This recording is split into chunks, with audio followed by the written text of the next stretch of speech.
اعوذ باللہ من الشیطان الرجیم بسم اللہ الرحمن الرحیم۔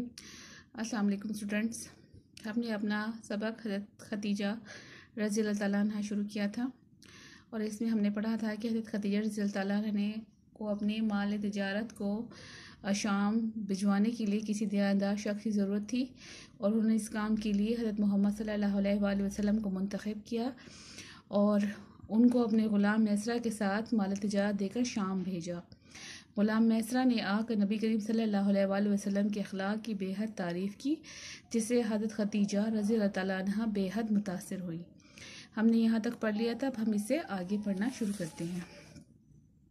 حضرت خدیجہ رضی اللہ تعالیٰ عنہ میسرہ سے رسول پاک صلی اللہ علیہ وآلہ وسلم کی باتیں سن کر بہت متاثر ہوئیں اور آپ صلی اللہ علیہ وسلم سے نکاح کی درخواست کی۔ آپ صلی اللہ علیہ وسلم نے اپنے بزرگ چچا حضرت ابو طالب سے مشورہ کیا۔ انہوں نے حضرت خدیجہ کی شرافت اور پاکیزگی کو مد نظر رکھتے ہوئے اجازت دے دی، چنانچہ رسول پاک صلی اللہ علیہ وآلہ وسلم نے ان سے نکاح کر لیا۔ اس خوشی کے موقع پر حضرت خدیجہ نے اپنے تمام غلاموں کو آزاد کر دیا۔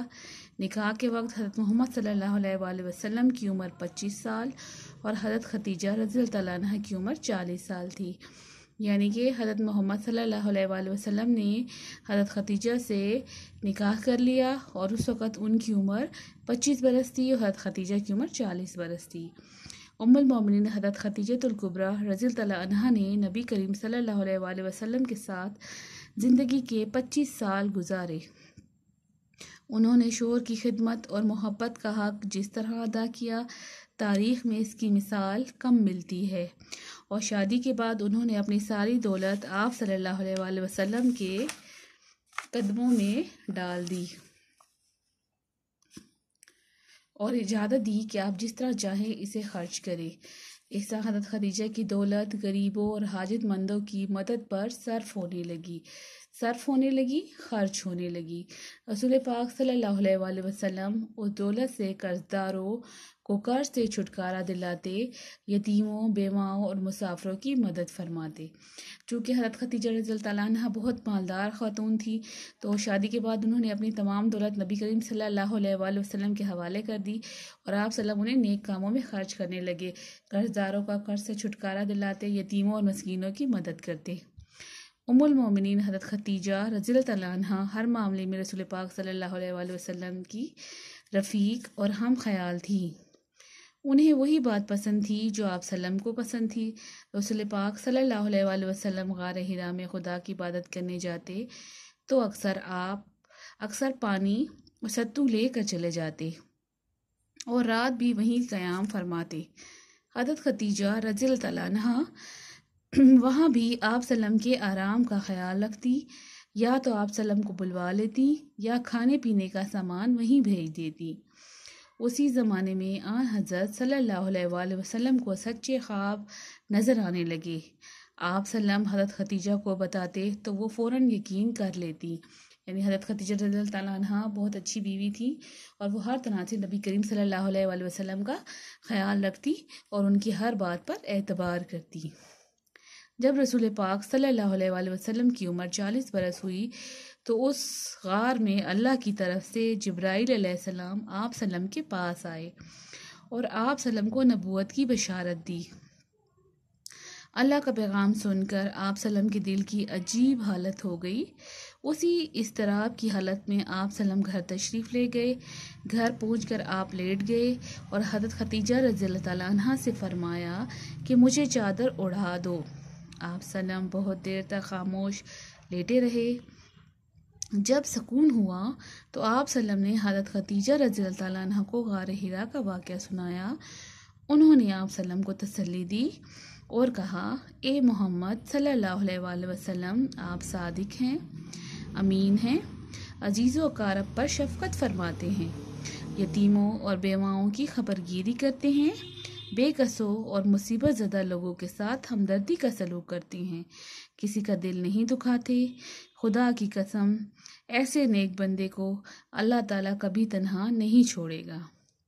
یعنی کہ جب غار حرا میں آپ صلی اللہ علیہ وآلہ وسلم پر سب سے پہلے وحی نازل ہوئی تو حضرت خدیجہ رضی اللہ تعالیٰ عنہ ہی وہ پہلی خاتون تھی جو آپ صلی اللہ علیہ وسلم پر ایمان لے کر آئی، اور انہیں حوصلہ دیا، ان کو تسلی دی اور انہیں فرمایا کہ اللہ تعالیٰ آپ کو کبھی تنہا نہیں چھوڑے گا۔ پہلی وحی کے بعد جب کافی مدت تک حضرت جبرائیل علیہ السلام تشریف نہ لائے تو آپ سلم فکر مند ہوئے۔ حضرت خدیجہ رضی اللہ تعالیٰ عنہ آپ کو تسلی دیتی تھیں اور کہتی تھیں آپ سلم اطمینان رکھیے، اللہ ایسے نیک بندوں کو کبھی شرمسار نہ کرے گا۔ شرمسار مطلب شرمندہ۔ کچھ دنوں بعد رسول پاک صلی اللہ علیہ وآلہ وسلم پر وحی نازل ہوئی اور آپ سلم نے اسلام کی تبلیغ شروع کی۔ اس سلسلے میں آپ سلم کو بہت زیادہ مشکلات کا سامنا کرنا پڑا۔ حضرت خدیجہ رضی اللہ تعالیٰ عنہ ایثار و قربانی، استقامت اور استقلال کی مجسم تصویر تھیں۔ انہوں نے ہر مشکل میں رسول پاک صلی اللہ علیہ وآلہ وسلم کی ڈھارس بندھائی۔ قریش کے مظالم کے دور میں حضرت خدیجہ رضی اللہ تعالیٰ عنہ نے مثالی کردار ادا کیا۔ کافروں کی طرف سے آپ سلم کو دکھ پہنچتا اور آپ سلم رنجیدہ ہوتے تو حضرت خدیجہ رضی اللہ تعالیٰ عنہ فرماتی یا رسول اللہ آپ سلم افسردہ کیوں ہوتے ہیں؟ بھلا کوئی ایسا رسول بھی آیا ہے جس نے تکلیفیں نہ برداشت کی ہوں؟ ان کے ایسے ہی محبت بھرے الفاظ سے آپ سلم کو حوصلہ ملتا۔ یعنی کہ جب نبی کریم صلی اللہ علیہ وآلہ وسلم نے اسلام کی تبلیغ شروع کی تو اس وقت انہیں بہت سی مشکلات کا سامنا کرنا پڑا۔ کفار ان کے سامنے ڈٹ گئے اور ان کو طرح طرح کی اذیتیں دینے لگے۔ اس وقت حضرت خدیجہ ہی تھی جو ان کا حوصلہ بندھاتی تھی۔ ڈھارس بندھانا مطلب ان کو حوصلہ دیتی تھی، اور وہ ثابت قدمی اور استقلال کی مجسم تصویر تھی، یعنی زندہ مثال تھی۔ ٹھیک ہے، اور وہ اس وقت انہیں یہ کہتی تھی کہ کوئی بھی نبی ایسا نہیں آیا جس نے تکلیفیں برداشت نہ کی ہوں، اور ان کے اسی الفاظ سے، ایسے ہی الفاظ سے آپ صلی اللہ علیہ وآلہ وسلم کو حوصلہ ملتا۔ رسول پاک صلی اللہ علیہ وآلہ وسلم فرماتے جب بھی کافروں کی توہین آمیز باتیں سنتا تو مجھے بہت دکھ ہوتا۔ میں اس کا ذکر خدیجہ رضی اللہ تعالیٰ عنہ سے کرتا تو وہ حوصلہ بڑھاتی، میرے ساتھ محبت سے پیش آتی، اس رویے سے مجھے بہت تسکین ہوتی مطلب حوصلہ ملتا۔ حضرت نے حضرت خدیجہ کی قربانیوں کا ذکر ہمیشہ شاندار الفاظ میں کیا۔ آپ سلم فرمایا کرتے تھے خدیجہ رضی اللہ تعالیٰ عنہ مجھ پر اس وقت ایمان لائیں جب لوگوں نے مجھے جھٹلایا، یعنی میری بات کا انکار کیا۔ انہوں نے اس وقت اپنی ساری دولت دین کی اشاعت کے لیے وقف کر دی جب مجھے کوئی بھی اپنا مال دینے کے لیے تیار نہ تھا۔ دین کی اشاعت یعنی دین پھیلانے کے لیے حضرت خدیجہ نے اپنی تمام دولت نبی کریم صلی اللہ علیہ وسلم کے قدموں میں ڈال دی۔ ام المومنین حضرت خدیجہ اپنے دور کی خواتین میں سب سے افضل ہیں۔ حضرت خدیجہ رضی اللہ تعالیٰ عنہ کا مرتبہ بہت بلند ہے۔ ان کی عظمت کا اس سے بڑا کیا ثبوت ہوگا کہ ایک دفعہ رسول پاک صلی اللہ علیہ وآلہ وسلم نے حضرت خدیجہ سے فرمایا کہ حضرت جبرائیل علیہ السلام آپ رضی اللہ عنہ کے پاس اللہ تعالیٰ کا سلام لائے ہیں اور جنت میں ایک ایوان کی بشارت دی ہے۔ ایوان مطلب محل جو خالص موتیوں کا ہوگا۔ خدا جس پر خود سلام بھیجے اس کی نیکی اور بزرگی کا اندازہ کون لگا سکتا ہے؟